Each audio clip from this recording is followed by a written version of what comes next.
You've spent a lifetime learning to trust certain things. The advice of people who cared about you. The foods you were told were healthy. The habits that seemed to serve you well for decades. But there comes a moment, usually quiet and unannounced, when you realize that the rules have changed, not dramatically, but subtly, like the gradual shift of light across a room as the afternoon wears on. A meal that once left you energized now leaves you heavy. An activity that once brought pleasure now feels taxing. And you're left wondering, is this simply what getting older feels like? Or is something else happening beneath the surface? The answer, drawn from observing how bodies actually change across decades, may surprise you.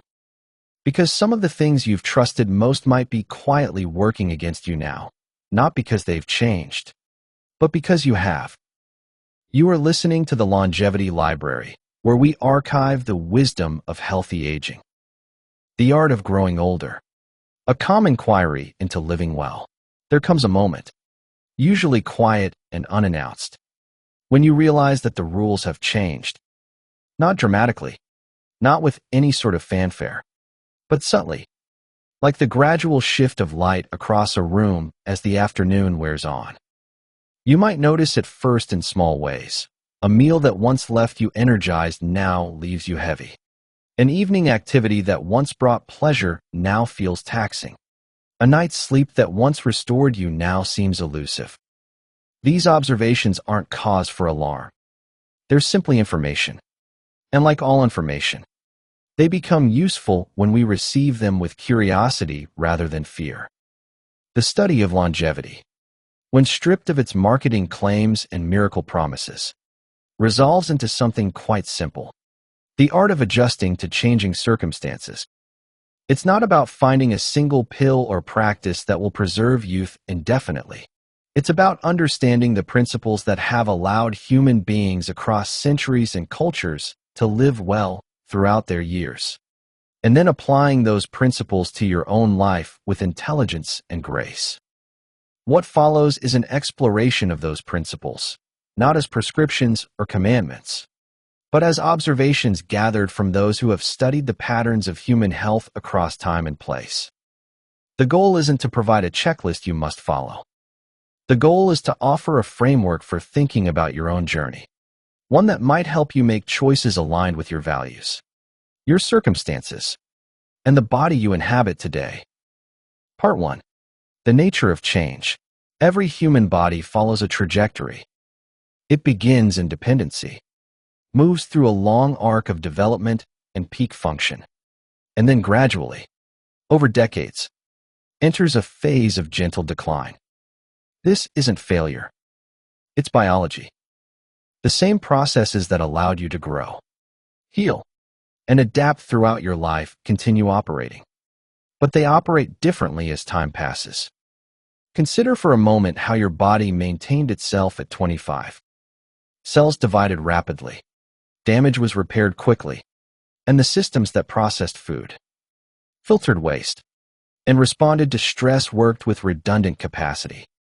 You could eat things that didn't perfectly serve you, skip sleep occasionally, push through physical challenges, and recover without much thought.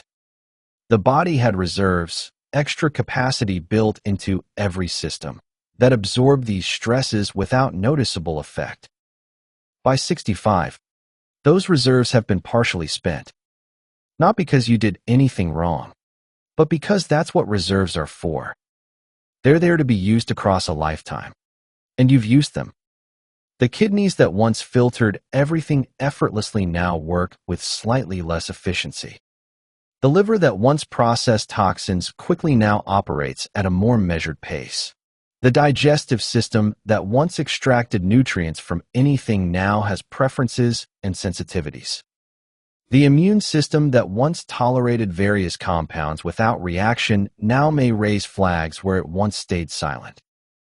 This is not a medical diagnosis. It's a description of normal human aging, observed across populations and confirmed by generations of clinical experience.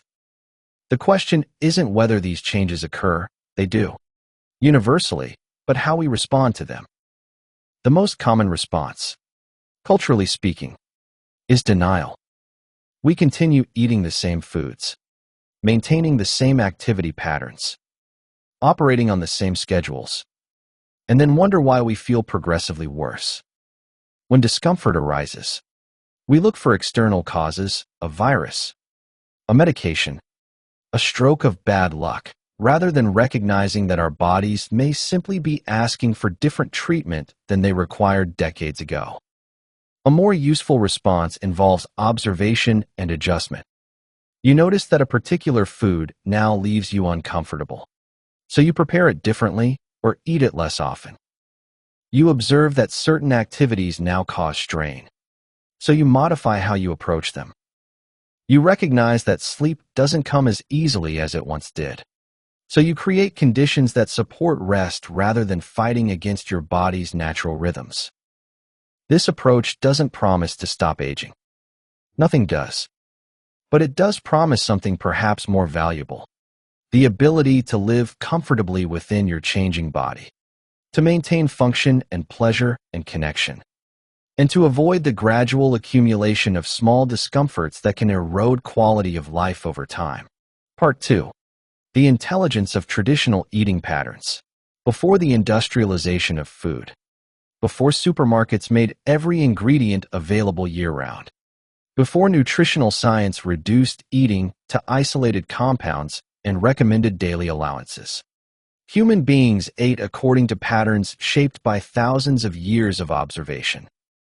These patterns weren't perfect. Traditional diets included foods that sometimes caused problems, but they embodied wisdom that modern eating often lacks. One element of this wisdom was seasonality. Traditional peoples ate what grew when it grew.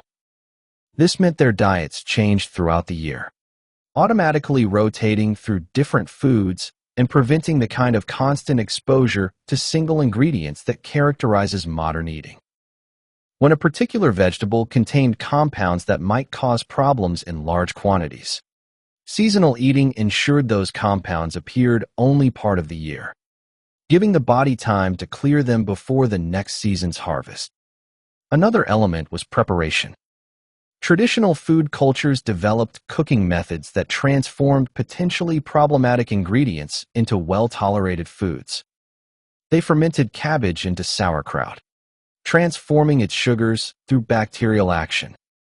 They cooked leafy greens thoroughly, often discarding the cooking water that had absorbed bitter or irritating compounds.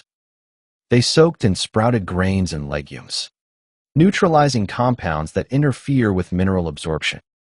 These weren't arbitrary practices. They were solutions to observable problems, refined across generations and passed down as culinary common sense. A third element was variety within constraints. Traditional diets might be built around staple foods: rice in Asia, wheat in Europe, corn in the Americas, but they incorporated dozens of other ingredients in smaller quantities. This variety provided nutritional breadth while preventing any single food from dominating the diet to the point of causing problems. The human body, adapted to this pattern of diverse but moderate intake, functioned best when no single compound appeared in every meal. Modern eating has largely abandoned these principles. We expect strawberries in December and winter squash in July. We eat the same vegetables week after week because they're always available and we've been told they're healthy. We consume many foods raw that our ancestors would have cooked, believing raw to be inherently superior without considering that cooking evolved partly to make foods more digestible for aging digestive systems. We've replaced traditional preparation methods with convenience, losing not just flavor but function. Reclaiming this wisdom doesn't require abandoning modern convenience entirely.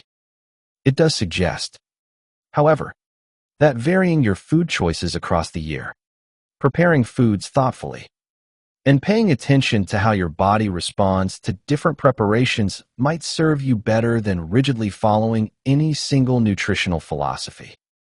Part 3. The body's changing relationship with food. Every food contains thousands of compounds. each interacting with your body in complex ways. At 20, your body processed these compounds efficiently, extracting what it needed and eliminating what it didn't without much fanfare. At 60, the same compounds may produce different effects, not because the food has changed, but because your body has. Consider the category of compounds known as oxalates. These substances occur naturally in many vegetables, particularly leafy greens like spinach and chard, as well as in beets, nuts, and certain fruits. In the digestive tract, oxalates can bind with calcium. In most younger bodies, these calcium oxalate complexes pass through without incident. But as kidney function gradually declines with age, a normal, expected change, these complexes can accumulate, potentially forming crystals that may eventually become kidney stones. The spinach you've eaten for decades hasn't become more dangerous. Your kidneys, having filtered decades of metabolic waste, medications, and dietary compounds, simply operate with less reserve capacity than they once possessed.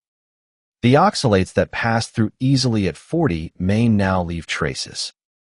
The question isn't whether spinach is good or bad. It contains valuable nutrients and has fed humans for centuries, but whether the way you're eating it, in the quantities you're eating it, suits your current physiology. Similar considerations apply to compounds called goitrogens, found in cruciferous vegetables like kale, cabbage, broccoli, and Brussels sprouts. These substances can interfere with the thyroid's ability to absorb iodine, potentially affecting hormone production and metabolic regulation. Younger thyroids typically compensate without issue, but thyroid function naturally declines with age, and an already struggling thyroid may be more affected by steady goitrogen exposure than a robust younger one. Again, the solution isn't elimination. Cooking significantly reduces goitrogenic compounds. Rotating through different vegetables prevents constant exposure. Ensuring adequate iodine intake supports thyroid function even when goitrogens are present. The problem arises when kale is consumed raw in large quantities daily, not when it appears occasionally as part of a varied diet. Nightshade vegetables, tomatoes, peppers, eggplants, potatoes, contain alkaloid compounds that can trigger inflammatory responses in susceptible individuals. For someone with healthy joints and no inflammatory conditions, this effect may be negligible. For someone managing arthritis or noticing increasing joint stiffness, nightshades may contribute to discomfort in ways that aren't obvious until they're temporarily removed from the diet. The peppers you've enjoyed for years aren't inherently inflammatory. Your immune system, having aged along with the rest of your body, may simply be more reactive to certain compounds than it once was. The same food, prepared the same way, can produce different results because the body receiving it has changed. Starchy vegetables like potatoes and corn present another consideration: their effect on blood sugar. Both convert rapidly to glucose during digestion, potentially causing blood sugar spikes that challenge aging metabolic systems. As insulin sensitivity naturally declines with age, another normal change, the body's ability to manage these spikes diminishes. The mashed potatoes that once provided comfortable energy may now leave you feeling drained after an initial surge, then hungry again as blood sugar drops. None of this means these foods must be permanently eliminated.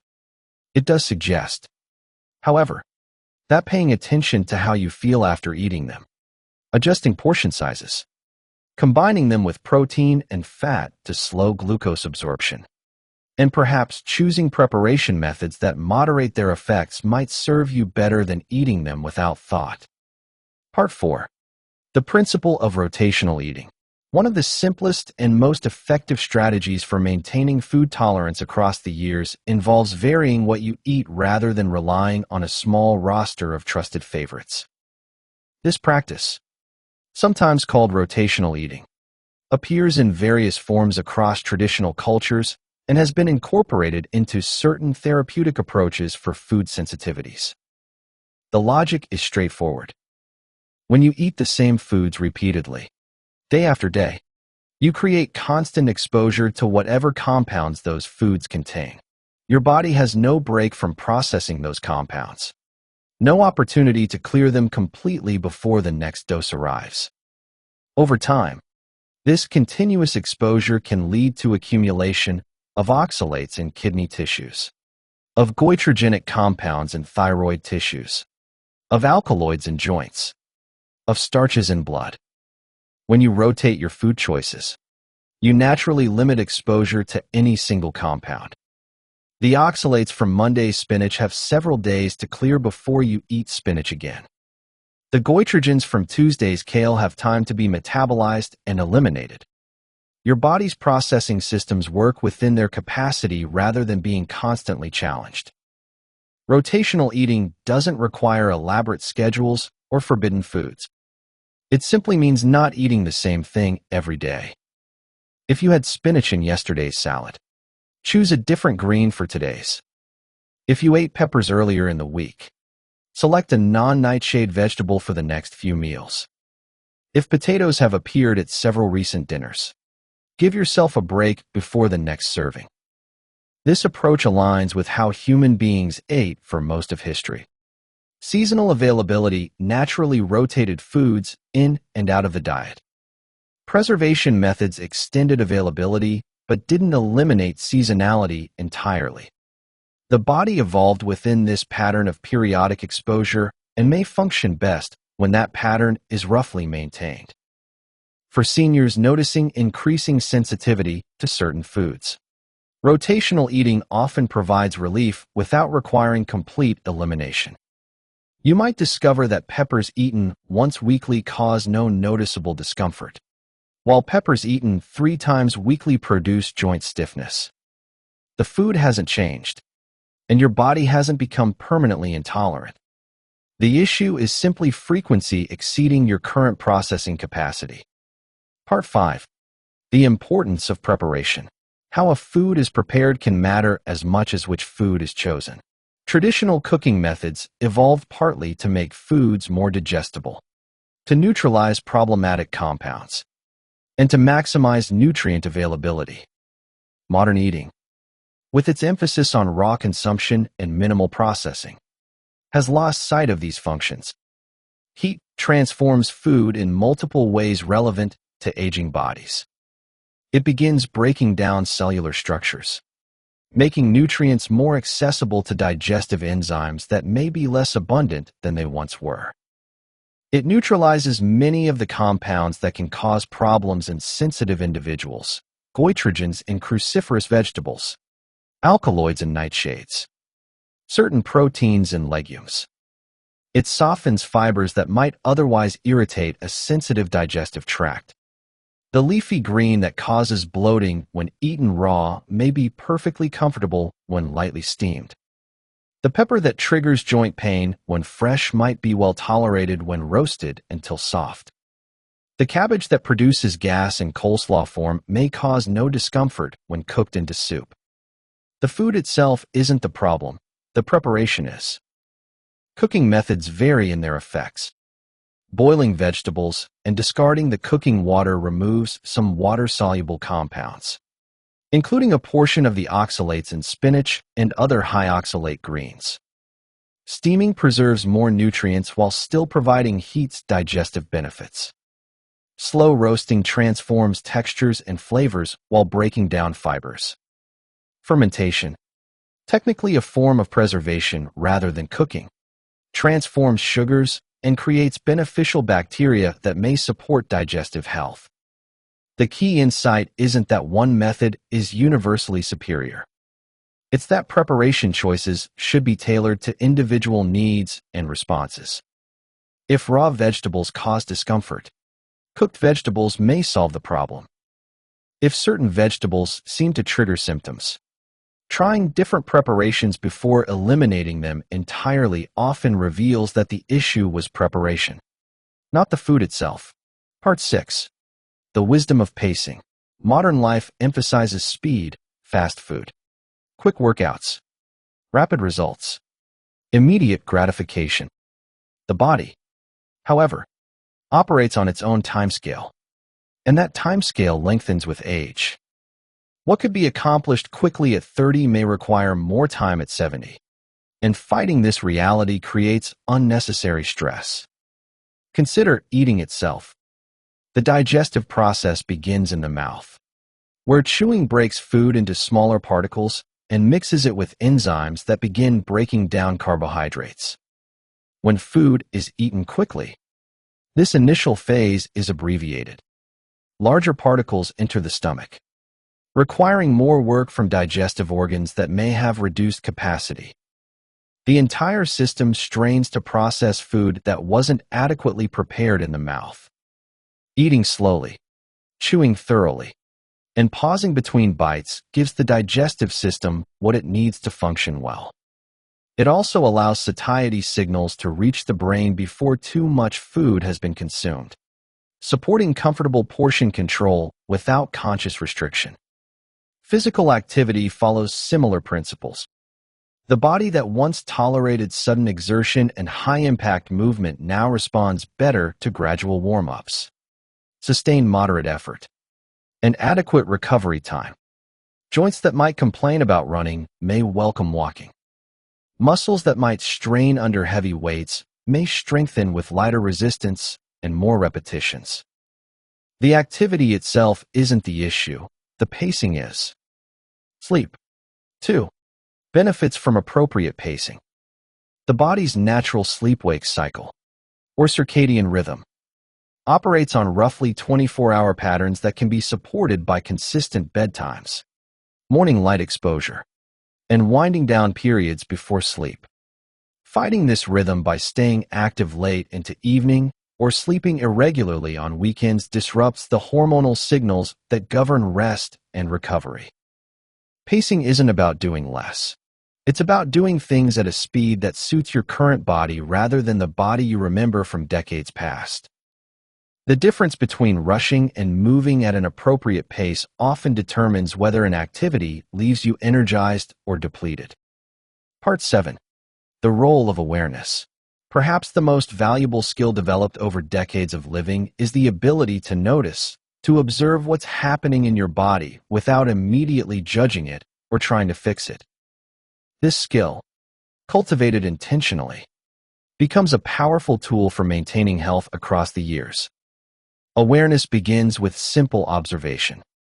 After a meal, you might notice your energy level, your mental clarity, your physical comfort.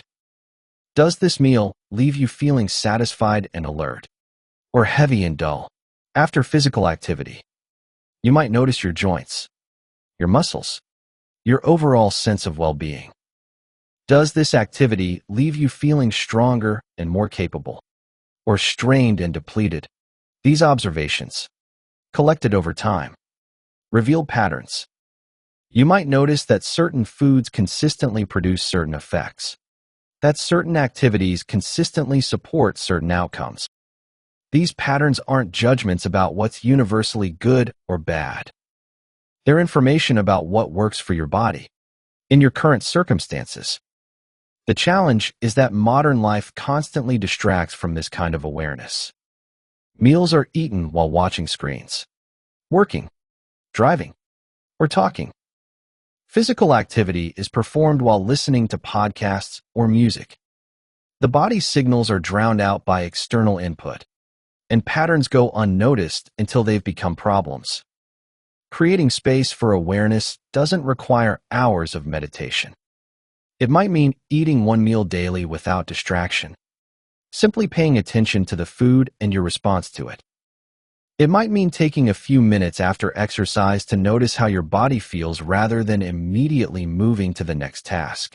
It might mean pausing periodically throughout the day to check in with your physical state, tension, comfort, energy, mood. This practice, maintained consistently, builds a detailed internal map of your body's responses. When something changes, a new symptom appears. A familiar food begins causing trouble. An activity becomes difficult, You notice earlier than you otherwise would. Early noticing allows early adjustment, which often prevents small issues from becoming larger ones. Part 8. The body's detoxification systems. The human body maintains sophisticated systems for processing and eliminating substances it doesn't need or that might cause harm. These systems, primarily the liver and kidneys, work continuously, filtering blood, transforming compounds, and preparing waste for elimination. Understanding how they function and how they change with age provides useful context for dietary choices.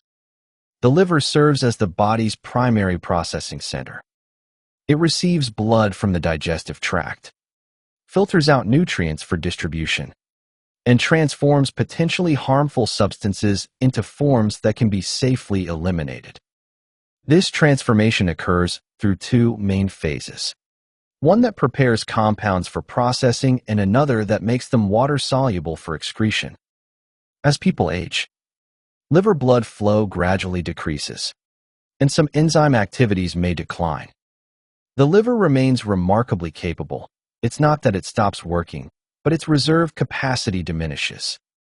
Substances that might have been processed quickly at younger ages may now linger longer, their effects potentially more pronounced. The kidneys filter the blood, removing waste products and maintaining fluid and electrolyte balance. Each kidney contains approximately 1 million filtering units called nephrons, and some nephrons are gradually lost with age. Filtration rate typically declines, meaning waste products may remain in circulation longer than they once did. This is normal aging, not disease. But it does mean the kidneys have less margin for handling heavy loads of compounds that require elimination. These changes explain why substances that once passed through without notice might now accumulate or cause effects. The oxalates from spinach, the various compounds from cruciferous vegetables, the metabolic byproducts of protein digestion, all must be processed and eliminated through systems operating with reduced reserve. When intake of any compound exceeds current processing capacity, that compound may accumulate, potentially causing problems. Supporting these systems involves several strategies. Adequate hydration helps kidneys filter effectively. Moderate, varied intake prevents overwhelming either organ with any single compound. Avoiding excessive alcohol and unnecessary medications reduces liver burden. Regular physical activity supports circulation to both organs. None of this requires heroic measures, just consistent attention to basics. Part 9. Movement as maintenance. Physical activity, considered across the lifespan, functions less as performance and more as maintenance. The goal isn't to achieve new athletic feats, though that remains possible for some. The goal is to preserve what you have: muscle mass, bone density, joint mobility, balance, cardiovascular function, so that daily life remains comfortable and independent. Muscle mass naturally declines with age in a process called sarcopenia. This decline begins around age 30 and accelerates after 60. Lost muscle means lost strength, which means everyday activities, carrying groceries, getting out of chairs, climbing stairs, become more difficult. It also means reduced metabolic rate, since muscle tissue burns more calories at rest than fat tissue does. Resistance training, whether with weights, resistance bands, or bodyweight exercises, directly addresses this decline. It signals the body to maintain muscle tissue, and in many cases, can rebuild some of what's been lost. The key insight is that muscle responds to challenge at any age. An 80-year-old beginning resistance training will gain strength, though perhaps not as quickly as a younger person would. The capacity for improvement never entirely disappears. Bone density also declines with age, particularly in women after menopause. This decline increases fracture risk, which can cascade into serious complications. Weight-bearing activity, walking, dancing, climbing stairs, lifting, signals bones to maintain density. The mechanical stress of supporting weight against gravity tells the body that strong bones remain necessary. Joint mobility depends on movement through full ranges of motion. Joints that aren't moved regularly lose flexibility, and surrounding tissues tighten, creating a cycle of reduced mobility leading to further reduction. Gentle stretching, yoga, tai chi, or simply moving joints through their full ranges daily maintains the tissue length and lubrication that supports comfortable movement.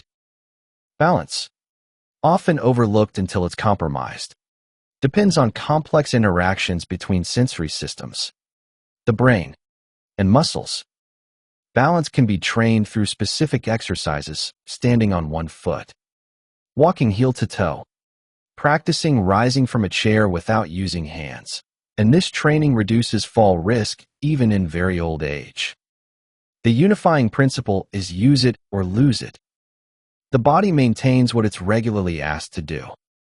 When activity declines, capacity declines. When activity is maintained, capacity is maintained. This isn't about pushing through pain or achieving fitness milestones. It's about consistently asking your body to do what you want it to continue being able to do. Part 10. The social dimension of health. Humans evolved as social creatures, dependent on groups for survival and thriving in connection with others. This social nature has physiological consequences that persist throughout life.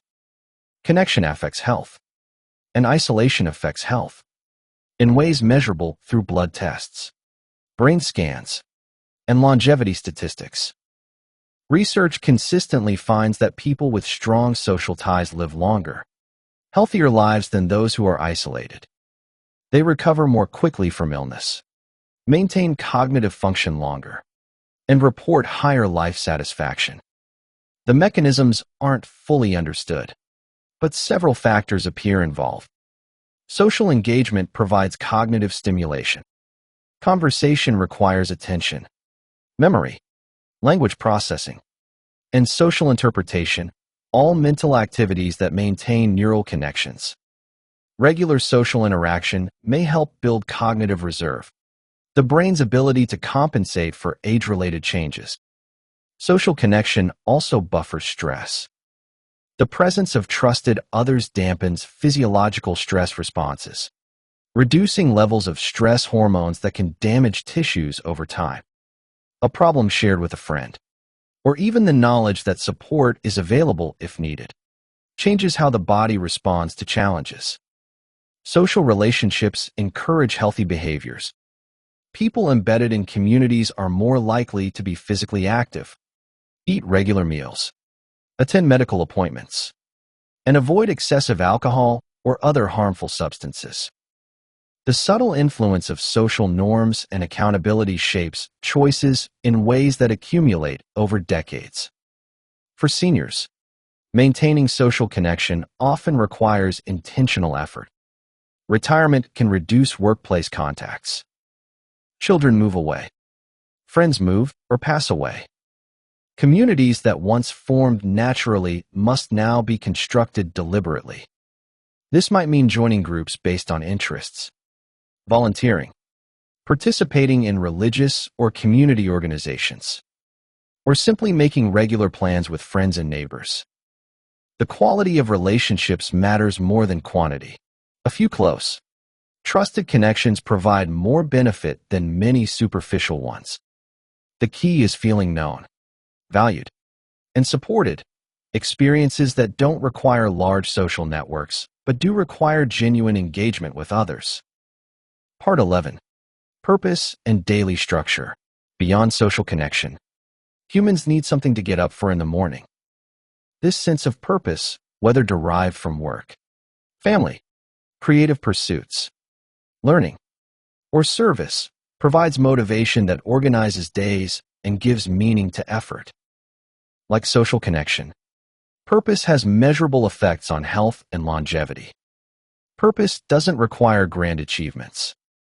It can be as simple as tending a garden, caring for a pet, volunteering at a local organization, pursuing a hobby with dedication, or maintaining relationships with grandchildren. The common element is engagement, caring about something enough to invest time and energy in it. Daily structure follows from purpose. When you have reasons to be active, your days naturally develop rhythms, times for certain activities, regular commitments, patterns of engagement. This structure supports sleep cycles, ensures physical activity, provides social contact, and prevents the formless days that can erode morale and motivation. Retirement, for all its freedoms, can disrupt both purpose and structure. Work provided not just income, but identity, social contact, and a daily framework. When work ends, these elements must be replaced intentionally. Some people transition smoothly into new roles and activities. Others struggle with the loss of structure and struggle to find new sources of meaning. The solution isn't to avoid retirement, but to approach it with awareness. What will give your days shape? What will make you feel useful and engaged? What will get you out of bed in the morning with something to look forward to? Answering these questions before retirement and revisiting them periodically after supports the kind of active engagement associated with healthy aging. Part 12. Rest and recovery. Activity matters, but so does rest. The body repairs itself during periods of rest, particularly during sleep. Growth hormone, important for tissue maintenance, is primarily released during deep sleep. Cellular cleanup processes operate most actively during rest periods. The brain consolidates memories and clears metabolic waste during sleep. Sleep patterns naturally change with age. Deep sleep decreases, and sleep becomes more fragmented. Many older adults wake during the night and have difficulty returning to sleep. These changes are normal, but can be managed through attention to sleep hygiene. Consistent bedtimes and wake times support the body's internal clock. Morning light exposure helps set this clock, signaling the start of day and promoting alertness. Evening wind-down routines, dimming lights, avoiding screens, engaging in calming activities signal that rest approaches. A comfortable sleep environment, cool and dark, supports uninterrupted sleep. Daytime rest also matters. Short periods of relaxation, perhaps with eyes closed or lying down, allow the nervous system to shift from sympathetic, active, alert, to parasympathetic, rest, digest modes. These shifts, repeated throughout the day, prevent stress accumulation and support overall resilience.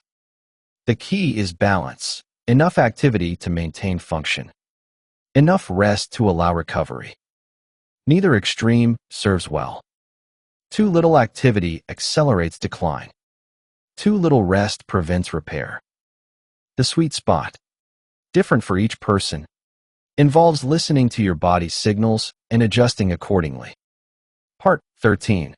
Environment and exposure. Your body exists within environments that shape its function in countless ways. The air you breathe, the water you drink, the surfaces you touch, the light you see, all influence physiological processes.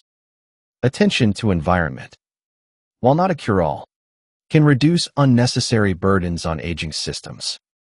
Air quality matters because lungs, like other organs, lose reserve capacity with age.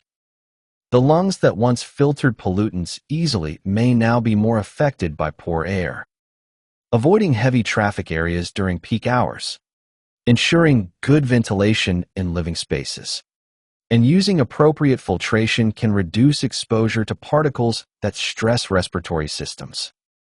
Water quality matters because hydration depends on adequate fluid intake, and people drink less when water tastes unpleasant or raises concerns. If tap water doesn't appeal, filtered water or tested well water may encourage the hydration that kidneys need to function well. Light exposure matters for circadian rhythm regulation. Bright light in morning hours signals wakefulness and supports nighttime sleep. Dim light in evening hours allows melatonin production and rest preparation. The blue light from screens, particularly in evening, can disrupt this natural pattern and interfere with sleep. Noise exposure matters because chronic noise elevates stress hormones and can disturb sleep. Creating quiet spaces and times, using sound insulation or white noise if needed, supports the nervous system's ability to rest. Temperature extremes matter because aging bodies regulate temperature less efficiently. Ensuring adequate cooling and heat, adequate warmth and cold, and avoiding prolonged exposure to either extreme reduces stress on cardiovascular and regulatory systems. These environmental factors, each modest in isolation, combine to create conditions that either support or challenge health. Attending to them doesn't require perfection, just reasonable awareness and adjustment where possible. Part 14. The cumulative effect. No single practice determines how you'll age. No food, no exercise, no supplement, no habit guarantees any particular outcome.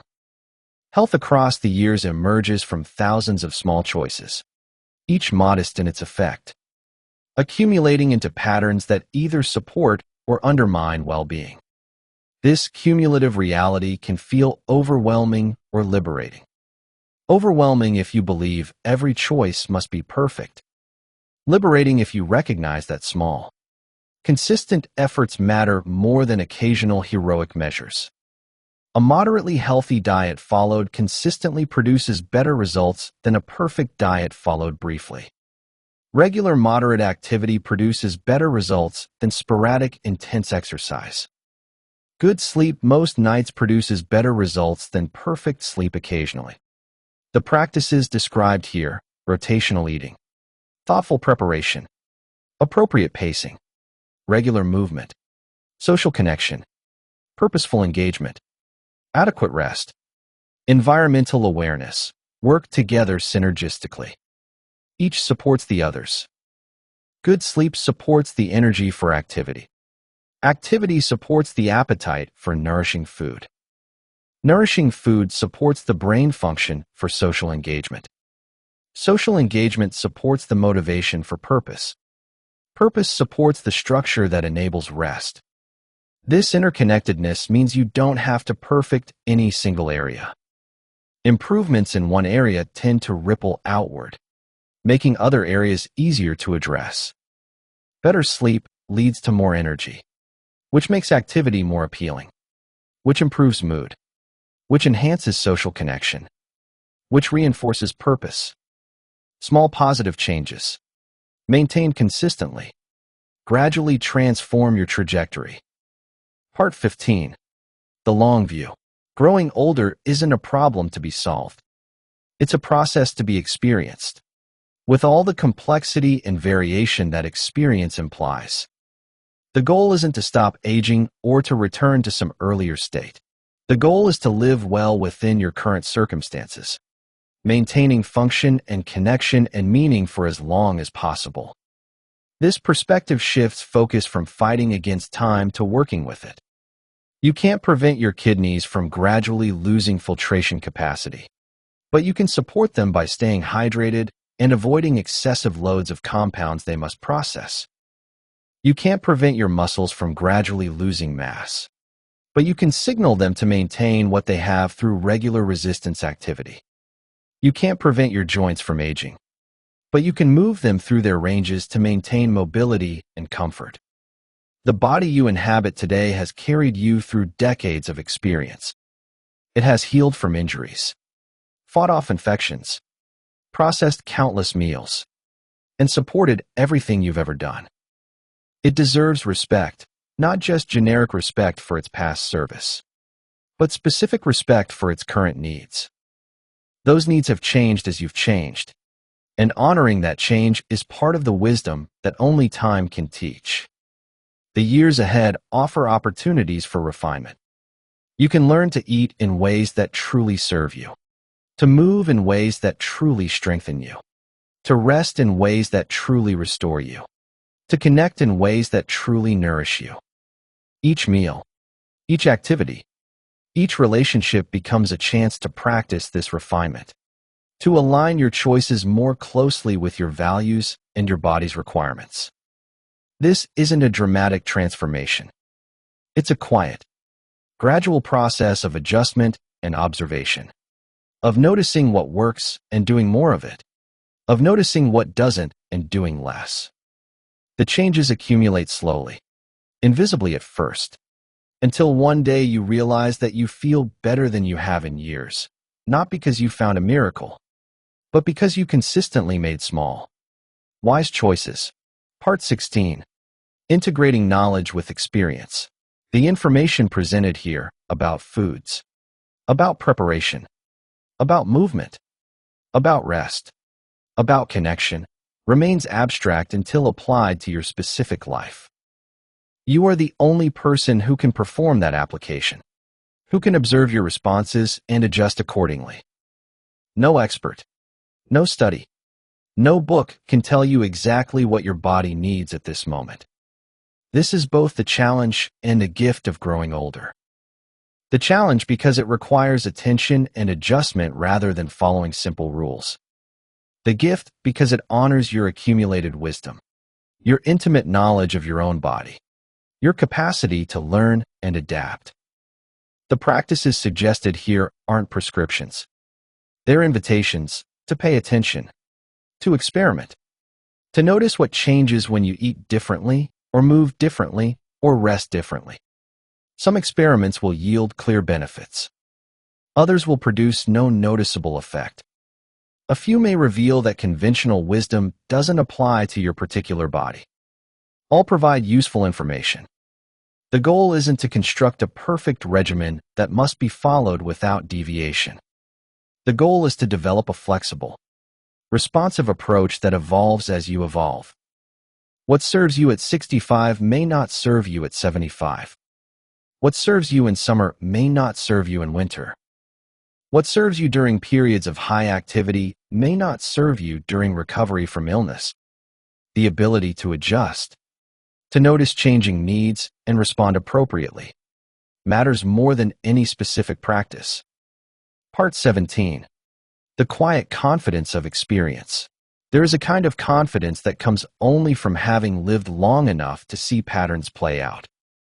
You've watched health trends come and go, witnessed friends make choices that served them or didn't, experienced your own body's responses to countless variables.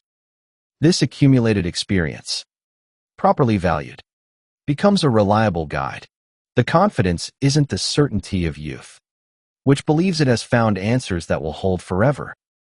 It's the quieter confidence of age, which recognizes that answers shift with circumstances and that the ability to adapt matters more than any fixed conclusion. You've learned that bodies change, that yesterday's solutions may not fit today's problems, that flexibility and observation serve better than rigid adherence to any system. This confidence allows you to receive new information without being captured by it.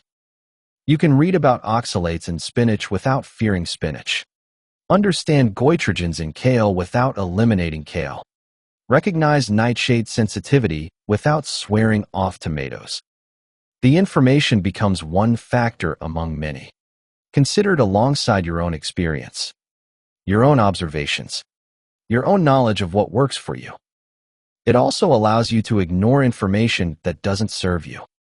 The constant stream of health advice, eat this, don't eat that, do this, stop that, can become overwhelming if you try to follow it all.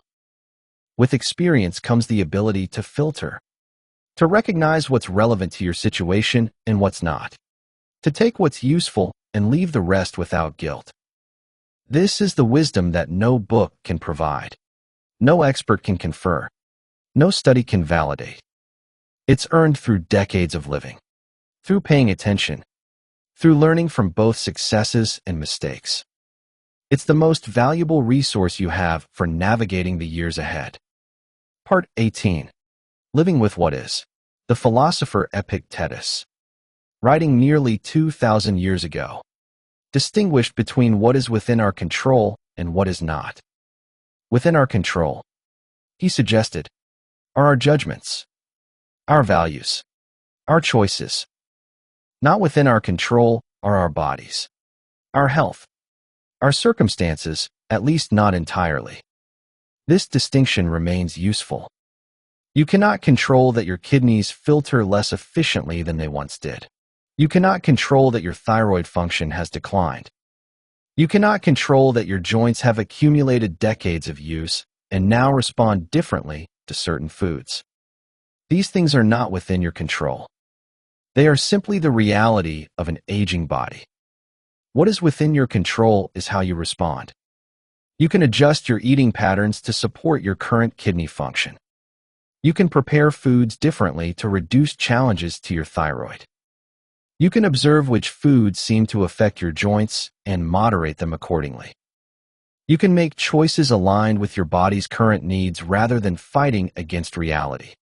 This response, acknowledging what is and working with it rather than against it, produces a kind of peace that denial never can.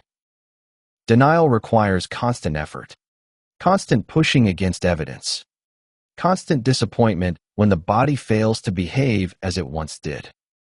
Acceptance requires only that you see clearly and act wisely. The peace that comes with acceptance isn't resignation. It's not giving up on health or ceasing to make effort. It's simply releasing the burden of expecting things to be other than they are. With that burden released, you're free to focus your energy on what actually helps, the small adjustments, the consistent practices, the daily choices that accumulate into well-being. Part 19. The gift of attention. In a world that constantly demands your attention, to screens, to news, to obligations, to other people's needs, the practice of turning attention inward becomes increasingly valuable. Your body speaks constantly, in sensations, in energy levels, in comfort or discomfort, in the subtle signals that indicate how it's managing. But its voice is quiet, easily drowned out by louder demands. Giving your body attention is a form of respect. It says that how you feel matters, that your physical experience is worth noticing, that the vessel carrying you through life deserves consideration. This attention doesn't require hours of meditation or elaborate self-care rituals. It requires only moments of pause, moments of checking in, moments of asking, how am I doing right now? These moments, repeated throughout days and weeks, build a detailed picture of your body's responses. You notice that you feel clearer on days when you ate differently. You notice that your joints are more comfortable after certain activities. You notice that your sleep improves when you follow certain evening patterns. These observations, collected over time, become the basis for wise choices. The attention also alerts you to changes that might need professional attention. When you're regularly tuned in to your body, you notice when something shifts, a new pain, a different sensation, a persistent change in function. This early noticing allows early intervention, which often produces better outcomes than waiting until problems become undeniable. The gift of attention costs nothing and requires no special equipment. It's always available, always relevant, always useful. The only requirement is remembering to practice it, to pause occasionally and simply notice how you are. Part 20. The continuous thread. You are the same person who has lived through everything your life has contained, the joys and sorrows, the gains and losses, the lessons learned and the mistakes made. That continuous thread of identity runs through every change your body has undergone, connecting the child you were to the person you are now to the person you'll become. This continuity matters because it means you bring everything you've learned to each new stage. The wisdom earned through decades of living doesn't disappear when your body changes. It becomes more refined, more applicable, more trustworthy. You know things now that you couldn't have known at 30 about what matters, about what lasts, about what truly serves you. The practices described here, attention to food, to movement, to rest, to connection, to purpose, are ways of honoring both your continuity and your change. They acknowledge that you remain yourself while also recognizing that your needs have evolved. They bridge the person you've always been with the person you're becoming. This is the art of growing older, not fighting against change, not clinging to what was, not despairing about what's lost, but working gracefully with what is. It's a quiet art, practiced in ordinary moments, invisible to anyone who isn't paying attention. But it produces visible results. The ability to move comfortably, to think clearly, to connect genuinely, to find meaning daily, to live fully within whatever limits exist. The years ahead remain unwritten. They will contain challenges and joys, gains and losses, changes you can anticipate and changes you can't. How you meet them, with what attitude, with what practices, with what support, will shape not just how long you live, but how well you live. The foundation for meeting them well is already within you. Your accumulated wisdom, your capacity for attention, your willingness to adapt. Building on that foundation, day by day, choice by choice, is the work that remains. And it's good work. Worthy work. The kind of work that makes a life, however long it lasts, feel like a life fully lived. The single most important takeaway from everything we've explored together is this. Growing older is not a problem to be solved, but a process to be experienced. And how well you experience it depends less on finding magical solutions than on making small, wise adjustments that honor the body you live in today. If this conversation has sparked any thoughts about your own journey, any observations about what's changed, any questions about what might serve you better now, we'd be honored to hear them in the comments.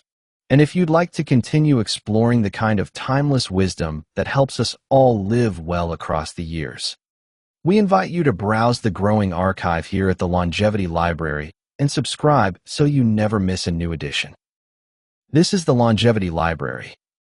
Listen, learn, and live longer.